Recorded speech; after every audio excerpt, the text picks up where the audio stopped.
Morning. I really apologise for my appearance. Sorry, I haven't even brushed my hair. It's 6:30 in the morning. The kids are still asleep. Bradley's still asleep. I've had about 4 or 5 hours sleep in total. Up every hour on the hour as usual. Yeah, I went up at 2 finally, I think, but I had been up. I had to sleep a little bit before that, but I was up between 10 and 2. And I'll tell you why. I have had a crazy few days, and it's all very interesting actually, because it's like this extra challenge to my Blissful Birthing course that I'm doing, and an extra challenge basically just as a woman in general about empowerment and surrendering to life and trusting in life and just the flow of it and why things come along. So basically, to cut a long story short, 3 days ago I went for my final scan, and actually only second scan, we don't really scan much, of the baby, just to make sure that the placenta's out of the way of the birth canal so that I can have a home birth safely. Because as I mentioned in my previous video, if the placenta is kind of in the way, then obviously that's the C-section situation, because you can't birth the baby safely, you'd both die.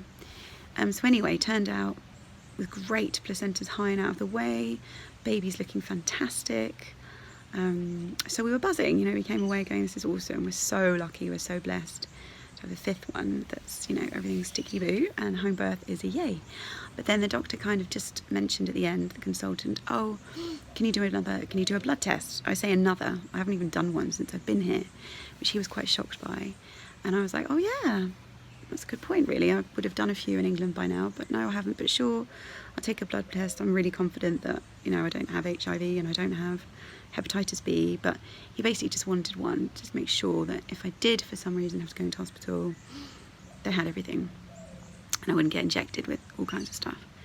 So I went to a private clinic, paid $100, got my test results within a few hours, and turns out that my platelet levels and my hemoglobin levels are much lower than what is the ideal for a home birth situation.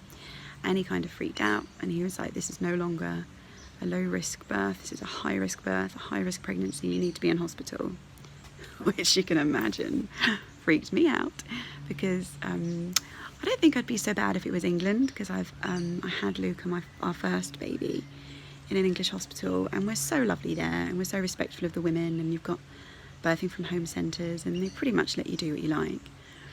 Very open-minded. But here, birth is incredibly medicalised, and from what I've heard, you literally don't get a choice. The minute you enter their doors, you're in their system, so you have to lie in whatever position they decide. If they decide you're having a C-section, you're having one. If they decide your husband can't be in the room, he can't. If they want to take your baby away, they can. Then inject your baby for whatever they want when it's born. You don't have a say legally in it, because it's the law here. In fact, it's so frightening here that if you don't vaccinate your child for whatever reason, someone from another authority thing will turn up and try and take your child away and lock you up in prison. So it's like, whoa, the Handmaid's Tale in the making, Big Brother in the making, my worst nightmare in the making, because obviously I want to protect my baby. I do not want to enter that system. I want to make sure my birth is relaxed as possible, and that is not the environment for me, or frankly for anyone, to have a baby. So yeah, but I was facing that, or the doctor saying, or you'll potentially hemorrhage to death and die at home, both of you, because I could pass on this bad platelet history to the baby as well.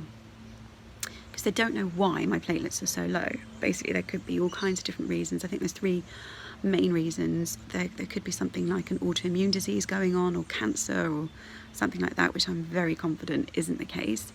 But if it were the case, that would be depleting the baby's platelet result if it was an autoimmune disease, because I'd also be attacking the baby's platelet levels, and every day that goes by, the baby's platelet levels will be going further and further down. And by the way, sorry, I don't know if I've explained myself properly. Platelets are responsible for clotting the blood. So the gynecologist's concern is, if I bleed post-birth, which I hardly have any blood loss after birth so far with my last 4, to the point where people were astounded how little blood loss I had. But anyway, if I were to bleed after the placenta's born, because obviously when the placenta comes away from the womb, it's a scar. Yeah, if I were to bleed, I wouldn't be clotting very well.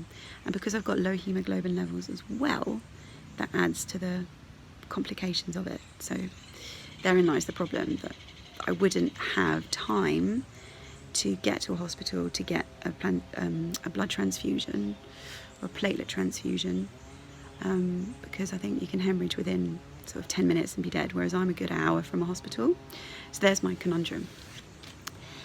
So anyway, the other reasons you would have a platelet issue weren't just autoimmune or cancer. It was some underlying virus that the mother's carrying, which again I'm confident I don't have. And very few people talk about the fact that you're vegan, could be vegan, and that your B12 levels and folic acid levels are too low. Obviously, in my case, I think that's what it is, and iron. So I've honed in on that because this is my first vegan pregnancy. I have been really lax taking supplements because I believe food is your best medicine, and I don't like taking supplements, and I'm forgetful because I've got the 4 kids, and I feel great, you know. I've got so much energy. I don't feel anemic, which I am now, slightly. I'm not like crazy anemic. My reading's 8.9 and it should be between 11.5 and 15.5. But yeah, I feel wonderful. You know, I'm fitter than most of them, coming up the stairs here and up and down the stairs and running around after the kids. And you know, I've hardly put on any weight on this time. I've probably put on 5.5 kilos versus 10. I think that's really to the reflux, thanks to the reflux, because I suffered so badly from that. I didn't eat as much dinner at night. But anyway, because I feel fit as a fiddle, this has come as a real shock. But I was up, as you can imagine, researching all of last night and all of yesterday during the day when I found out what happened. And I'm pretty confident that I don't have an autoimmune disease or cancer or some deep-seated weird virus, just because based on the way that I feel and look. I'm pretty confident it's an iron deficiency because I haven't been taking my supplements. And for that, I feel really silly. I did listen to my midwife here as well, who said don't bother taking iron supplements, which I shouldn't have done. I also should have been thinking, why haven't I done a blood test sooner? But I've just got caught up in life because, again, the midwife claims she told me to do it. But I don't recall that conversation, and she never ever followed me up on it, which I think if it's your job as a midwife to follow a certain protocol and things at a certain stage in the pregnancy, she should have done. You know, she should have chased me up and said, oh, where are your blood works, by the way? But she didn't. So whatever, we're in this situation now. As the gynecologist said, there's no point blaming and pointing fingers, although I think I do need to have a discussion with her about it because it's really affected my trust with her. I've got to deal with what is now and just move on because this is the situation. So yesterday I thought I'd found a compromise, even though the gynecologist was against it. My compromise being that I would rent an apartment very close to one of the private hospitals, so that should I suddenly start bleeding and hemorrhaging to death, we're right there, versus we're an hour away on a really bumpy road as well. So that was my compromise. Dr. Freddie, however, wasn't happy about that because he said you need to be in the hospital so it can be administered quicker, the transfusion should it need to be, and you need a paediatrician on the team because he doesn't know how to handle the baby side of things, he just knows to handle the mummy side of things. But yeah, and apparently transferring at that stage is quite dangerous for the child, but you know, that's a risk I'm prepared to take, to be quite honest, because I just don't see it. I just don't see me bleeding out. When I cut myself, I heal. I'm not bruised, my gums aren't bleeding, my eyes aren't yellow, I don't have dark circles on my eyes, I don't feel ill, I feel great. So I'm like, The other bit of advice he had was to take some steroid injections so that if it is whatever, an autoimmune disease or something like that, that my body stops destroying the platelets in the baby. So I said, right, I'll do that. That I'm willing to do. So I've had an injection yesterday of steroids and I'll have one again today. And oh my God, it hurt.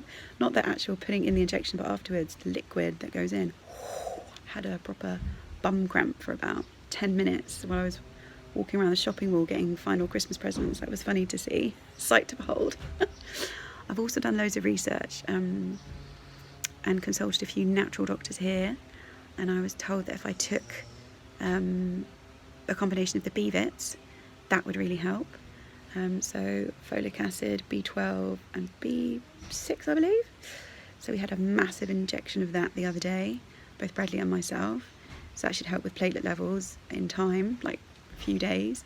I think 5 to 6 days is how long it takes for platelets to renew. So I've got that just about. I've got a week until the due date. So I'm like, please stay in there, little one.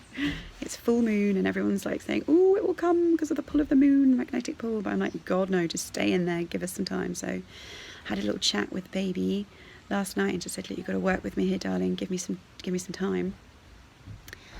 And also vitamin C IV infusions are supposed to greatly help with your platelet levels as well. So I'm hoping to book that in and go daily, because I think I need over 3 grams every day high dosage to get that to happen, especially given my time constraints.